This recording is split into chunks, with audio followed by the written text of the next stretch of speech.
Israel's military has withdrawn from a key area in the Gaza Strip. The Netzarim Corridor is a 6-kilometer militarized zone that was created by Israel in the early days of the war, cutting the territory in two. Palestinians are now moving between Gaza's north and south. Tens of thousands fled to southern Gaza as Israel's war against Hamas intensified in the north. The withdrawal is part of the ceasefire deal with Hamas, which carried out the October 7th terror attacks. Well, for more, let's talk to journalist Balig Sladeen in Tel Aviv. Great to have you on the show. Tell us more about the significance of Israel's withdrawal from the corridor.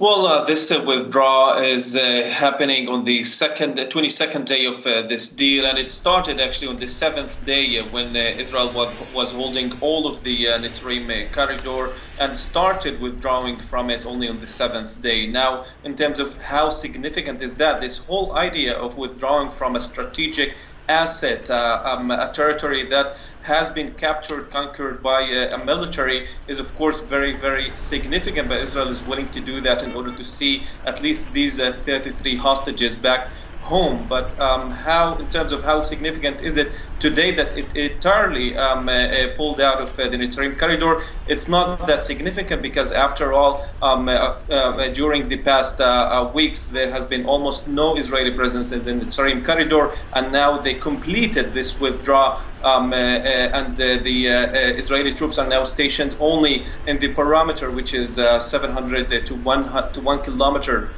wide line in the border between Israel and the Gaza Strip, and also in the Philadelphia corridor. All right, well then, has someone replaced the Israeli forces then? Well, according to the agreement, the Gazans can move freely from the Rashid corridor, which is the coastal road and the road that is beside the beach. But in the Salah ad-Din road, which is right in the middle of the Netzarim corridor, there is an American company that operates this checkpoint that only cars are allowed to move from the south to the north there. And this U.S. company, relatively new, not very known, UG Solution it's called, operates with former CIA and special forces in the area. That's, of course, something that is could impose a threat to these soldiers because, the U.S. has supported Israel's operation in the Gaza Strip. But from what I understand, the people that operate in the checkpoint are Egyptians, security personnel that has an Egyptian nationality, and the 100 or so American personnel are not close to the population, are not supposed to have any interaction with the Gazan population. They are stationed a bit far away and deployed there and not close to the population. They don't need to deal with them.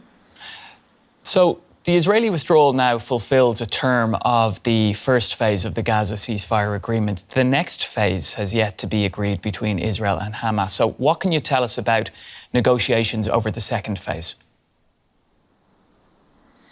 Well, Netanyahu is now making his way from Washington, D.C. back to Israel. And according to the Prime Minister's office, he will hold a cabinet meeting right when he comes back in order to discuss the Israeli position in the second phase of the deal. Currently, there is an Israeli delegation that is supposed to go to Qatar in order to discuss the first phase of the deal, not the second one, and only technical issues regarding the first phase of the deal, which means that although that on the 16th day we've heard Witkoff and Netanyahu saying that officially the discussion over the second phase of the deal already started, but it did not formally start. I guess that the gaps between Israel and Hamas in the current situation and the short time that we have after the 42 days of this first phase of the deal does not give enough time to close these gaps, and apparently we're heading back to the fighting after this.